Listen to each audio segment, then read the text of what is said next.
माने विषयादि प्रवृत्ति हो जाती वो असंयम।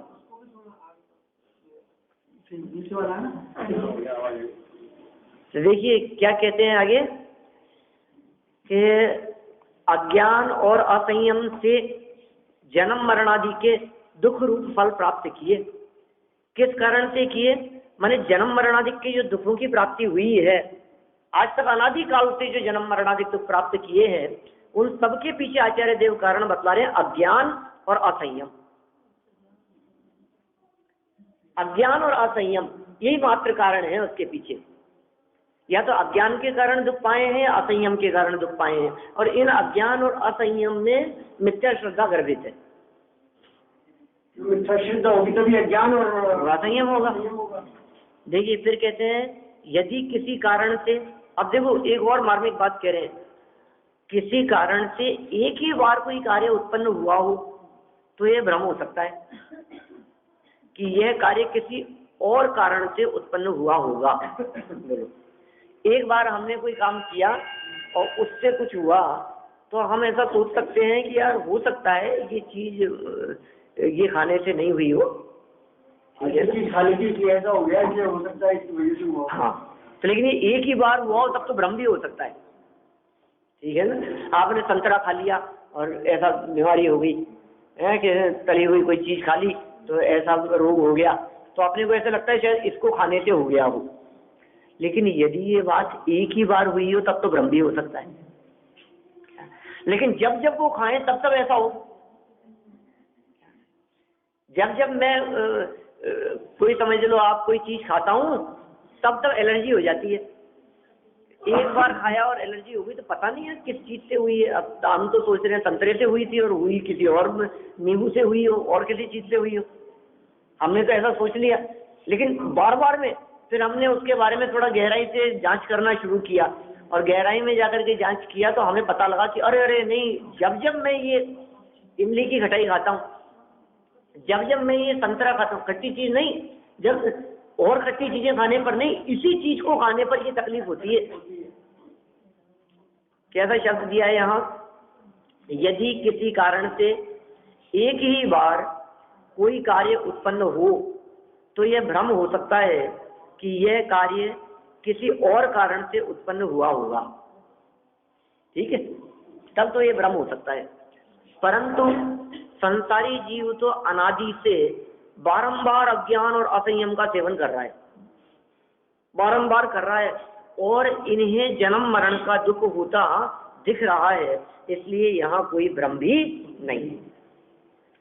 अज्ञान असंयम का सेवन किया और जन्म मरणादि हुए। कदाचित अज्ञान और असंयम से एक ही बार जन्म और मरण हुआ होता तो हम मान लेते कि शायद हो सकता है जन्म मरण का कारण अज्ञान और असंयम नहीं है, पता नहीं और किसी दूसरी कारण से हुआ होगा, क्या पता। लेकिन जब जब अज्ञान और असंयम रहा तब तक जन्म मरण आदि दुख भोगता रहा।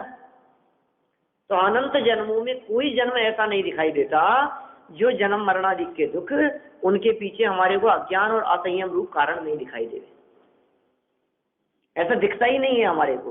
तो फिर यही मानना पड़ेगा कि इसका असली कारण यही है। देखिए किसी पदार्थ को जब जब खाएं क्या कह रहे हैं चटरमल जी, क्लियर कर रहे हैं इस बात को, किसी पदार्थ को जब जब खाएं तब तब वही रोग उत्पन्न हो तो जानना चाहिए कि यह पदार्थ ही इस रोग का कारण है। कितना गजब उदाहरण दिया है। शैली ख्याल में आती है मेरे को, मोक्षमा प्रकाशक में ऐसे रोगी वैद्यादि के उदाहरण देकर के बात कही है। क्या कह रहे हैं? किसी पदार्थ को जब जब खाएं, ठीक है ना, कोई भी पदार्थ समझ लीजिए आप, उदाहरण तो अपनी दृष्टि से लगा सकते हैं ना, कहाँ क्या लगाना है अपने को। तो किसी भी पदार्थ को जब जब खाएं तब तभी, नहीं खाया तो नहीं हुआ, तो खाया और फिर हुआ। तो जब जब किसी पदार्थ को खाएं तब तब वही रोग उत्पन्न हो तो जानना चाहिए कि यह पदार्थ ही इस रोग का कारण है।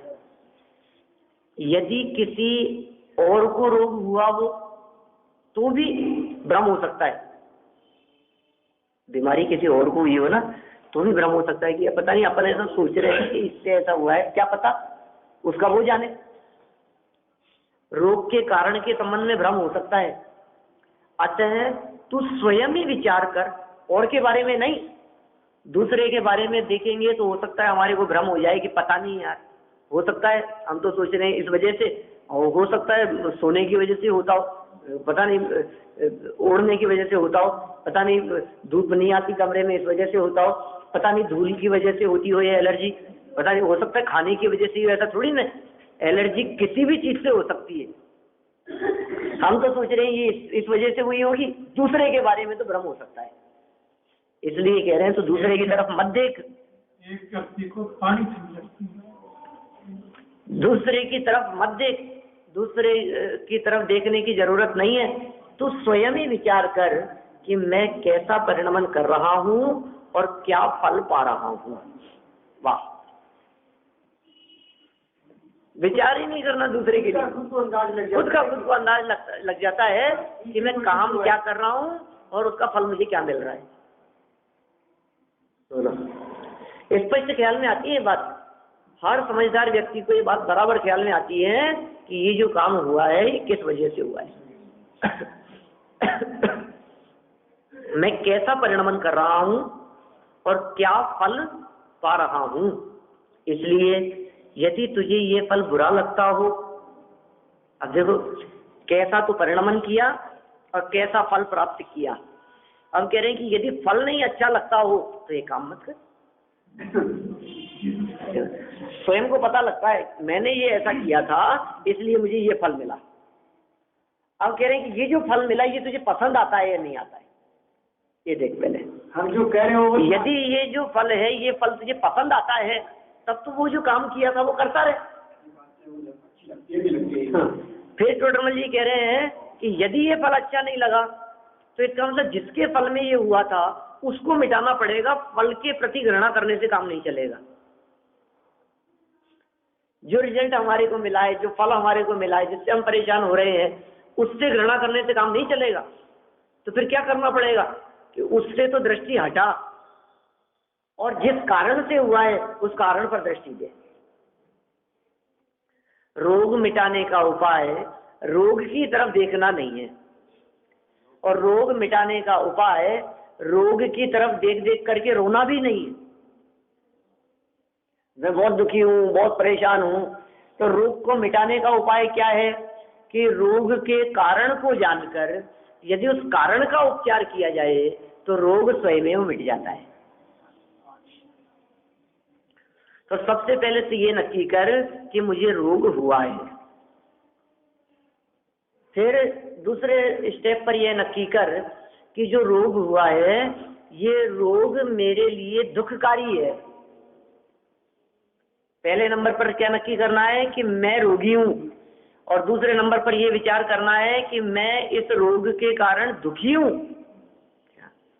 फिर तीसरे नंबर पर यह नक्की करना है कि ये रोग मिटने से ही मैं सुखी हो सकता हूं। और फिर चौथे नंबर पर कि रोग मिटने से सुखी तो होऊंगा लेकिन रोग की तरफ देखने से रोग मिटता नहीं है। फिर पांचवा नंबर देना कि रोग की तरफ देखने से रोग नहीं मिटता, तो फिर कैसे रोग मिटता है। तो पांचवें नंबर पर समझना कि रोग के कारण को देखकर उसे मिटाने से रोग मिटता है। इतनी बातें कह दी, ख्याल में आया क्या करना है अपने को। जड़ की तरफ देखना पड़ेगा, पेड़ की। हाँ, पहली बात क्या है, सबसे पहली बात मैं रोगी हूँ, मुझे रोग हुआ है। पहले नक्की, सबसे पहले नक्की होना चाहिए अंदर में ये बात। कोई व्यक्ति ये कह रहा है कि अरे आपको ये तकलीफ, अरे नहीं कुछ नहीं है मेरे को। अब जो वो बीमार है वो व्यक्ति खुद ही कह रहा है कि नहीं मेरे को कोई तकलीफ नहीं है।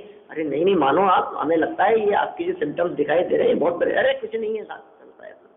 कई होते हैं ना ऐसे लोग, उनके घर परिवार वाले कहते रहे अरे बीमारी बढ़ जाएगी, तकलीफ है, डॉक्टर के दिखाते क्यों नहीं। अरे नहीं कुछ नहीं है, क्या है, नहीं आपके बुखार हो रहा है। अरे नहीं हो रहा मेरे कुछ भी, करने दो मेरे को काम, दूसरे काम करने दो, कुछ नहीं है। तो देखो सबसे पहले ये नक्की करना पड़ेगा कि मैं बीमार हूँ, रोगी हूँ। पहला स्टेप हो गया। फिर दूसरी बात कही, यदि बीमार हैं तो भी कोई व्यक्ति ये कहता है कि हाँ ठीक है होगा, क्या फर्क पड़ता है इतनी सी बीमारी से कि नहीं नहीं मैं इस बीमारी की वजह से ही दुखी हूं। क्या जरूरी, क्योंकि ऐसे भी मूर्ख हो सकते हैं जो कि बीमार हैं तो क्या हो गया, चलती है ऐसी बीमारी तो, कि नहीं भाई साहब ये तुम्हारे दुख का कारण है, इस बीमारी की वजह से तुम दुखी हो। दो बातें हो गई। फिर तीसरी बात, बीमारी की वजह से मैं दुखी हूं, ये बात तो ठीक है, लेकिन अब तीसरे नंबर पर ये श्रद्धा करनी पड़ेगी कि इस बीमारी को मिटाने से ही मैं सुखी हो सकता हूं। ये नक्की करना पड़ेगा तीसरे नंबर पर, मैं सुखी कैसे हो सकता हूं कि बीमारी की वजह से मैं दुखी हूं, ये दूसरा पॉइंट था। और तीसरे पॉइंट पे क्या कहा कि मैं बीमारी मिटने पर ही सुखी हो सकता हूं। फिर चौथी बात क्या कही कि बीमारी मिटने से तो सुखी होंगे, लेकिन बीमारी की तरफ देखने से बीमारी नहीं मिटती है। ये भी श्रद्धा करनी पड़ेगी हमारे को। इतनी तो श्रद्धा हो गई कि मिटाने से सुखी होऊंगा, तो फिर बीमारी को मिटाने के लिए बीमारी को मिटाना चाहे, मतलब जैसे रबड़ से मिटाते हैं, धो करके मिटाना चाहे कैसे मिटेगी? तो बीमारी की तरफ देखने से बीमारी नहीं मिटती, तो फिर कैसे मिटेगी? उस रोग को मिटाने के लिए, उस रोग के कारण को मिटाने से वो रोग स्वयं मिट जाता है। चल नहीं बात, पत्तों को तोड़ देवे, टहनियों को तोड़ देवे, डालियों को काट देवे, तो क्या होगा? असली कारण, उस बीमारी का जो कारण जो था, उस कारण को मिटाने से रोग मिट जाएगा और ये जीव सुखी हो जाएगा। देखो यहाँ कितनी जबरदस्त बातें कही है टोडरमल जी साहब ने। पहला पॉइंट, किसी कहते तू स्वयं ही विचार कर कि मैं कैसा परिणमन कर रहा हूं और क्या फल पा रहा हूं। किसी और को विचार नहीं करना है, तू ही विचार कर, स्वयं ही विचार कर। क्या विचार करना है? मैं परिणमन तो कैसा कर रहा हूं और फल कैसा पा रहा हूं। इसलिए यदि तुझे यह फल बुरा लगता हो, परिणमन भी कर रहा था वो मुझे पता था, फल जो भोग रहा हूं वो भी मुझे पता है, अब शर्त लगा दी, फल भोगते हुए, तकलीफ पाते हुए यदि तुझे वो तकलीफ और फल, वो रिजल्ट वो बुरा लगता हो, तो तू जैसे अज्ञान रूप परिणमन कर रहा है वैसे परिणमन करना छोड़। क्या छोड़ूं साहब? कि मुझे ये फल बुरा लग रहा है इसलिए मुझे ये फल नहीं भोगना। फल तो तुझे मिलेगा, फल छोड़ने से फल नहीं छूटता। मैंने उस तकलीफ से बचने के लिए तो तकलीफ को मिटाना तो चाहता है, लेकिन तकलीफ के कारण को संभाल करके रखना चाहता है।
साल से कोई तकलीफ है, बीमारी है, और किसी व्यक्ति ने आकर के कहा कि एक काम करो, आप ऐसा करो, उस डॉक्टर को दिखाओ, उससे तबीयत ठीक हो जाए। अरे साहब दिखा लिया सब, एक काम करो आप कि ये ऐसा करके देखो आप। अरे सब करके देख लिया मैंने। बोलो हम क्या कहते हैं? आप जो बातें पिछले 5 साल में, ऐसा कोई उपाय नहीं है जो उपाय मैंने नहीं किया हो। आप जितनी 10 बातें बता रहे हैं, ये सब काम मैं करके देख चुका हूं। फिर वो बीमार व्यक्ति क्या कहता है कि हाँ, जितने उपाय मैंने किए हैं, जो सब करके देख लिए और जिनसे बीमारी नहीं मिटी, वो तो मुझे सुनने नहीं है। इनके अलावा और कोई यदि आपके पास में तर्क हो जो मैंने नहीं किया हो तो बताओ, वो भी करके देख लेंगे। हजारों प्रयास किए हैं हमने, इसलिए सुख प्राप्ति के लिए कोई ऐसा उपाय बताओ कि जो करने से मैं सुखी हो जाऊं। तो सामने वाले व्यक्ति ने कहा, अरे क्या बात करता है, इंद्र पद की प्राप्ति हो जाएगी तेरे को तो सुखी हो जाएगा। अरे क्या बात करते हो, कई बार हो गया। तो भोग भूमि में जाएगा तो सुखी, अरे करके देख लिया, जाके देख लिया, वहां भी सुख नहीं मिला। तो तुम तो एक काम करो कि घर में जाकर के खीर पूड़ी बनाओ और खाओ। अरे कई बार खाइए, इससे कैसे सुखी होंगे? कि बादाम का हलवा खाओ, लड्डू पेड़े खाओ, इससे सुखी हो जाए। अरे कई बार खा के देखे हैं हमने, ऐसा थोड़ी ना कभी खाए नहीं हो। तो फिर क्या करें कि कुछ ऐसा बताओ जो कभी नहीं किया हो। तो फिर क्या नहीं किया कभी कि सम्यक ज्ञान और सम्यक चारित्र, ये ऐसे कार्य हैं, ये ऐसी प्रवृत्तियां हैं, ये ऐसे हेतु हैं जो तुमने आज तक कभी नहीं किया। धन कन कंचन राज सुख सब ही सुलभ कर जान, दुर्लभ है संसार में एक जनारथ ज्ञान। धन कन कंचन राज्य सुख सब सुलभ है, कई बार प्राप्त करके छोड़ दिए, बहुत प्राप्त किए और प्राप्त कर करके फिर प्राप्त किए, फिर छोड़ दिए। मैं चक्री पद पाए निरंतर भोगे, भोग घनेरे, खूब भोग भोगे तो भी तनिक भये नहीं पूर्ण, भोग मनोरथ में। और रंच मात्र भी पूरे ही नहीं हुए, खूब भोगों को भोगने का प्रयास किया। अगर अब एक काम कर कि जो कर लिया उसको तो कर बंद। क्या किया था? अज्ञान और असंयम किया था, असंयम से रहा, अज्ञान रूप परिणमन किया। अब इनसे विपरीत, इनसे उल्टा सम्यक ज्ञान और सम्यक चारित्र है। क्या बात कही है यहाँ पंडित जी साहब ने? अज्ञान और असंयम से विपरीत सम्यक ज्ञान है और सम्यक चारित्र है। अज्ञान और असंयम से विपरीत है ये। उनका सेवन करने पर जन्म मरण आदि फल से विपरीत अविनाशी सुख रूप मोक्ष फल प्राप्त होता है। अज्ञान और असंयम रूपी कार्य से विपरीत कार्य है सम्यक ज्ञान और संयम। दोनों काम उल्टे हैं एक दूसरे के, ठीक है। अज्ञान और असंयम के कारण होता है जन्म मरणादिक दुख, तो ज्ञान और संयम से क्या होगा? वो उसके विपरीत कार्य है। तो सम्यक ज्ञान और सम्यक चारित्र से, उनके सेवन करने से ये विपरीत फल की प्राप्ति नहीं होगी, जन्म मरणादि रूप फल नहीं मिलेगा और अविनाशी सुख रूप मोक्ष फल की प्राप्ति हो जाएगी। अब इसमें कोई भी भ्रम नहीं है। इसमें कोई भ्रम हो तो बताओ आप, इसमें यदि आपको कोई शंका लगती हो तो। इसमें तो कोई भ्रम वाली बात है ही नहीं। जैसे स्पष्ट ख्याल में आती है कि इस वजह से परेशान थे और ये परेशानी का कारण था, हमने इस परेशानी के कारण को मिटा दिया और इस वजह से हम सुखी हुए। इसमें कोई भ्रम भी नहीं है, क्योंकि सम्यक ज्ञान और सम्यक चारित्र का सेवन करने वाले जीव थोड़े हैं। मोक्ष जाने वाले जीव तो बहुत थोड़ी ना, बहुत थोड़े हैं जीव, अल्प जीव हैं। क्योंकि वही बात तो है, दुर्लभ है संसार में। दुर्लभ किसे कहते हैं? कि जिसको प्राप्त करने वाले कम हो, वो दुर्लभ। जो सहजता से प्राप्त न हुए वो दुर्लभ, जिसकी कमी हो वो दुर्लभ, जिसको धारण करने वाले लोग कम दिखें वो दुर्लभ। ठीक है, ये साहब दुनिया में बिजनेसमैन ढूंढना बहुत दुर्लभ है। क्या बात करते हो आप, दुर्लभ कहाँ है, बहुत बिजनेसमैन दिखाई देते। ठीक है कि नहीं साहब, रोटी खाना और रोटी मिलना तो बहुत दुर्लभ है। क्या बात करते हो, सबके घरों में रोटियां बनती है और रोटियां खाते हैं, ये दुर्लभ थोड़ी ना। एक जो चीज दिखाई नहीं देवे, अब देखो आप सम्यक ज्ञान और सम्यक चारित्र के धारी कितने दिखते हैं, किसके पास है सब सम्यक ज्ञान और सम्यक चारित्र, तो चीज दुर्लभ है। माने जिसकी प्राप्ति कठिन हो, जो प्राप्त नहीं हुआ हो, या जिसको हमने आज तक प्राप्त न किया हो, उसका नाम है दुर्लभ। देखो क्या इसमें कोई भ्रम भी नहीं है, क्योंकि सम्यक ज्ञान और सम्यक चारित्र का सेवन करने वाले जीव थोड़े हैं, बहुत अल्प जीव हैं।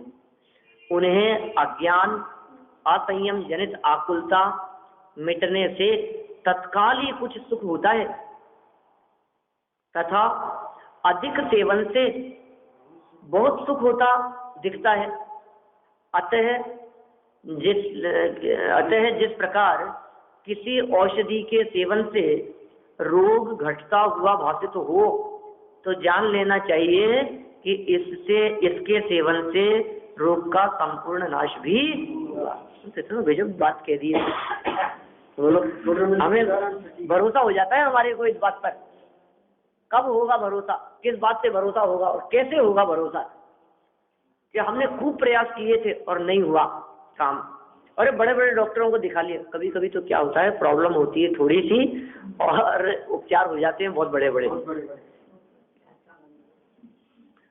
मैंने कोई बहुत छोटी सी प्रॉब्लम थी और हमने न मालूम कितने तरह के उपचार करा लिए हैं, नई प्रॉब्लम तो और खड़ी हो गई, और पता नहीं फिर दूसरे जो उपचार कराए उनके साइड इफेक्ट्स और न मालूम क्या क्या प्रॉब्लम और खड़ी हो जाती है। यहाँ कह रहे हैं कि ऐसा नहीं है कुछ भी, आपकी जो प्रॉब्लम है वो बहुत छोटी सी प्रॉब्लम है, और आप जो उसके लिए प्रयास कर रहे हो वो प्रयास बहुत अलग प्रकार के कर रहे हो, और बिना मतलब पर की तरफ भाग रहे हो, खोज रहे हो, ढूंढ रहे हो, इधर उधर दौड़ रहे हो, हैं उसकी खोज में लग रहे हो। ये सब मूर्खतापूर्ण कार्य चल रहे हैं, ये सब बिना मतलब के। जो सुख बहुत शांति और सहजता से अपने में प्राप्त किया जा सकता है, जहाँ बैठे हैं वहीं। हाँ, ये जन्म मरणादि के दुख अनादिकाल से भोग रहे हैं, बहुत खतरनाक हैं, इनसे छुटकारा पाना कोई आसान काम थोड़ी न है। अरे साहब, ये आचार्य बातें तो ऐसी करते हैं ऐसे ही हो जाएगा, ऐसे थोड़ी ना हो जाता है साहब। सम्यक ज्ञान प्राप्त होना कोई इतना आसान काम है क्या, ऐसे हो जाता है क्या कोई सम्यक चारित्र, आपने कह दिया और हो जाएगा? ये तो बहुत लंबा काल लगता है। आखिर अनादिकाल का मिथ्यात्व है, अनादिकाल के जन्म मरणादि के दुख है, अनंत काल हमने जन्म मरणादि के दुख उठाते हुए भोगा है, कैसे हो जाएगा ये सब? होगा नहीं इतना आसानी से। उसको आचार्य देव कहते हैं कि तू यदि पर की तरफ पूछता रहेगा, सुख ढूंढता रहेगा, और पर की तरफ देखकर जन्म मरणादि के दुख मिटाना चाहेगा, तो अनादि से तो आज तक निकला ही है इतना काल, अनंत काल और निकल जाएगा, फिर भी तेरी ये बीमारी दूर नहीं होगी। तो फिर साहब यही तो हम कह रहे हैं कितना कठिन है, कि नहीं है बोधि आपको भाव है निश्चय दुर्लभ ना, वास्तव में दुर्लभ नहीं है। सम्यक ज्ञान और सम्यक चारित्र की दुर्लभता की जो चर्चा की है वो इसलिए दुर्लभ है कि तू बाहर में खोजता है तो इसलिए दुर्लभ है, अंदर में तलाशे तो सुलभ है। किसी काम को दुर्लभ और सुलभ ये तो डिपेंड करता है ना कि कौन कर रहा है और कैसे कर रहा है, कहाँ खोज रहा है। किसी अम्मा जी की सुई गिर गई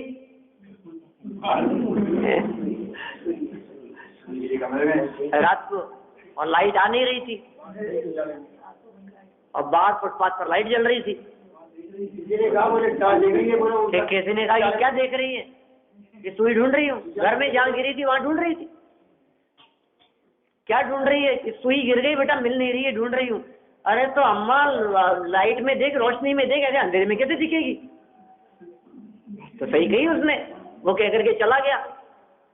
अब रोशनी में दिखेगी तो अम्मा ने देखा कि यहाँ तो रोशनी है नहीं, और रोड पर वो रोड लाइट जल रही है। क्या बाहर जाकर के उस रोड लाइट के नीचे वहां देखना शुरू कर दिया।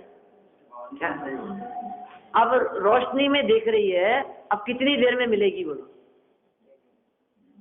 मिलेगी नहीं हो मिलेगी नहीं हो तो फिर अंधेरे में मिलती है कि रोशनी में मिलती है? मिलेगी तो रोशनी में, लेकिन जहाँ किसी के पास मिलेगी तो रोशनी में ही, लेकिन जहाँ गिरी है वहां ढूंढने से मिलेगी, दूसरी जगह पर ढूंढने से नहीं मिलेगी। ये कह रहे हैं अंदर में जो अंधकार व्याप्त है वो अंधकार बाहर में देखने से नहीं मिटेगा। जो जन्म मरणादि के दुख हैं, ये जन्म मरणादि के दुख दूसरी वस्तुओं की तरफ, पर पदार्थों की तरफ देखने से बिल्कुल नहीं मिटेंगे। क्यों? क्योंकि तू 4 घंटे से देख रही है इस रोशनी में, नहीं मिल रही है। अनादिकाल से प्रयास कर रहे हैं, सुख नहीं मिल रहा है, जन्म मरणादि के दुख नहीं मिट रहे। 5 घंटे तो उसको सुनाई नहीं पड़ा, तो अब क्या करें बोलो? तो अब एक काम कर, काम बहुत सरल है, तू उधर से दृष्टि हटा, अंदर में देख। अबे क्या होगा कि ये काम तूने किया नहीं, करके देखा क्या? पहले बता कि नहीं ये तो नहीं किया मैंने, कभी अंदर में जाके तो नहीं देखा, कभी अपने स्वभाव का अवलंबन तो नहीं लिया, कभी अपने त्रिकाली ध्रुव का लक्ष्य तो नहीं किया, समस्त पर पदार्थों से भिन्न, पर द्रव्यं से भिन्न आप में रुचि, ये काम नहीं हुआ आज तक कभी भी। बोले ये काम नहीं हुआ ना, इस वजह से तेरे को सच्चे सुख की प्राप्ति नहीं हुई। तो कह रहे हैं कि अब देख, जिन कषायों से तू परेशान था, जिन राग द्वेष से तू परेशान था, और तूने उन राग द्वेष को मिटाने के लिए और पर का अवलंबन, इससे में राग द्वेष मिट जाएंगे, इससे आकुलता मिट जाएगी, इससे टेंशन मिट जाएगी, पैसा आ जाएगा, तब तो कोई आकुलता नहीं रहेगी, सारी परेशानियां दूर हो जाएगी। एक बार पैसा आ जाए अपने पास में, और आने के बाद भी मिटती नहीं, बढ़ जाती है। तो अब टोडरमल जी कह रहे हैं कि तू एक बार अपने स्वभाव का अवलंबन लेने के लिए तत्वाभ्यास कर। अब इसने तत्वाभ्यास किया, और जब इसने थोड़ा बहुत तत्वाभ्यास किया तो थोड़ी बहुत शांति मिल गई। अरे तो टोडरमल जी कहते हैं अब तू ही निर्णय कर, हमने जो ये तेरे को दवाई की खुराक दी, और ये जो एक गोली दी ना, इस एक गोली को देने से ही तेरे को कितनी शांति मिल गई। तो सोच, यदि ये ट्रीटमेंट पूरा हो जाएगा क्या, तो तेरे को कितनी शांति मिलेगी। होते हैं ना सब इस तरह के, कई जगह शिविर लगते हैं डॉक्टरों के, कई इलाज और कई उपचार के लिए। तो ये कहते हैं कि फर्स्ट ट्रीटमेंट आप फ्री लेकर के देखो, आपको यदि तबीयत ठीक हो जाए तो फिर हमारा पूरा कोर्स आप करना, आप आकर के तो देखो। ऐसा होता है कि नहीं? तो टोडरमल जी ये कहते हैं कि फर्स्ट ट्रीटमेंट जो है ये कौन सा, सबसे पहले नंबर पर कि तू ये सम्यक ज्ञान कर एक बार, और नहीं तो जिन्होंने ये किया है उनको देख ले। थोड़ी बहुत आकुलता यदि इससे मिटी हो, थोड़ी बहुत परेशानियां यदि इससे कम हुई हो, तो तू इस बात का पक्का निर्णय कर ले कि वो यही उपाय है असलियत में दुख को दूर करने का। और जो सेवन करने से थोड़ी बहुत बीमारी दूर होती है, उसको कंटिन्यू सेवन करने से थोड़ी बहुत सी, फिर वो धीरे धीरे करके पूरी बीमारी ही मिट जाती है। ऐसा होता है। देखिए क्या, हाँ देखिए चौथी लाइन ऊपर से, तीसरी लाइन से देखिए, इसमें कोई भ्रम नहीं है, क्योंकि सम्यक ज्ञान और सम्यक चारित्र का सेवन करने वाले जीव थोड़े हैं। अब वो जो थोड़े जीव हैं, उन्हें जो सम्यक ज्ञान का सेवन कर रहे हैं, जो सम्यक चारित्र रूपी औषधि का सेवन कर रहे हैं, ऐसे थोड़े जीव, उनको अज्ञान असंयम जनित आकुलता मिटने से ही तत्काल ही कुछ सुख होता है। उनको देखा ना, तो यार देखो आप इतनी सर्दी पड़ रही है और शांति से बैठे, जरूर कोई बात है, सब कुछ है मेरे पास में फिर भी आकुलता परेशानी है, और कुछ नहीं है और सुखी है, कुछ न कुछ बात है। तो ये कह रहे हैं तत्काल कुछ सुख होता है उनको, और अधिक सेवन से बहुत सुख होता दिखता है। लगता है जितना इनका ज्ञान और सुख और उपसर्ग और देखो कितनी शांति है, चेहरा बिल्कुल खिला रहता है इनका, मुख चंद्र से अमृत जड़े। अतः जिस प्रकार किसी औषधि के सेवन से रोग घटता हुआ भाषित हो, तो जान लेना चाहिए कि इसके सेवन से रोग का संपूर्ण नाश भी होगा। ये पक्का निर्णय हो जाना चाहिए, क्योंकि इससे थोड़ा रोग कम हुआ था, तो ये भरोसा हो जाता है हमारे को। ये प्रैक्टिकल बात है, हम निरंतर अनुभव करते हैं इस चीज को। एक खुराक लेने से तबीयत ठीक हो गई, तो हमारा भरोसा उस डॉक्टर के प्रति बनता है या नहीं? उसने जो प्रेस्क्रिप्शन लिख करके दिया है उसके ऊपर हमारा विश्वास जम जाता है कि नहीं, अब सही दवाई लगी है। देखो 6 महीने से कोई फर्क नहीं पड़ रहा था, इसको दिखाया और इसने एक खुराक दी ना, फर्क दिख गया। अरे साहब देखो आप कितना फर्क आ गया है। अभी तो पहले तो हाथ पांव नहीं हिलाते थे, और अब तो ये तो अपने आप ही उठने लग गए बिस्तर में, भले चल नहीं पाते हो, लेकिन बहुत कुछ। ये तो बिल्कुल समझ लो आप, ये इलाज यदि चलता रहा तो बिल्कुल ठीक हो जाएंगे। उसी प्रकार यहाँ भी निश्चय करना चाहिए, दृढ़ निश्चय करना चाहिए, पक्का भरोसा कर लेना चाहिए कि सम्यक ज्ञान और सम्यक चारित्र के सेवन से सभी दुखों का नाश होगा, ऐसा भरोसा हो जाना चाहिए। इसलिए इनका सेवन करना युक्त है। इसलिए समझदार व्यक्ति सम्यक ज्ञान और सम्यक चारित्र वालों को देखकर स्वयं भी सम्यक ज्ञान और सम्यक चारित्र को अंगीकार करने का प्रयास करे। ये टोडरमल जी की शिक्षा है, उपदेश है ये टोडरमल जी साहब का। देखो पंक्तियां तो 2 कही थी और उसमें तो बहुत छोटी सी बात थी, और टोडरमल जी ने जब ये ऐसा उदाहरण देकर के, एग्जाम्पल देकर के अपने को ये बात समझाई, तो हमारे गले उतर गई कि बात तो यही सच्ची है। आज मानो या आज के 100 साल बाद मानो, 1000 साल बाद मानो, जन्म जन्मांतरों के बाद मानो, मानना तो यही पड़ेगा। कंसेशन कुछ नहीं मिलेगा, फिर इंतजार किस बात का कर रहे हो आप कि नहीं थोड़ा डिस्काउंट? अरे होता ही नहीं है डिस्काउंट यहाँ, कंसेशन मिलता ही नहीं है, तो कोई इंतजार करने की जरूरत नहीं है। आज ही यदि हम इस विधि से अपने रोग को दूर करने का प्रयास करें, तो आज ही हमारे हृदय में वो सुख की कणिका जागृत हो सकती है, और हम सभी ऐसा सुख प्राप्त करें, प्रकट करें। इसी मंगल भावना से मैं बात को यही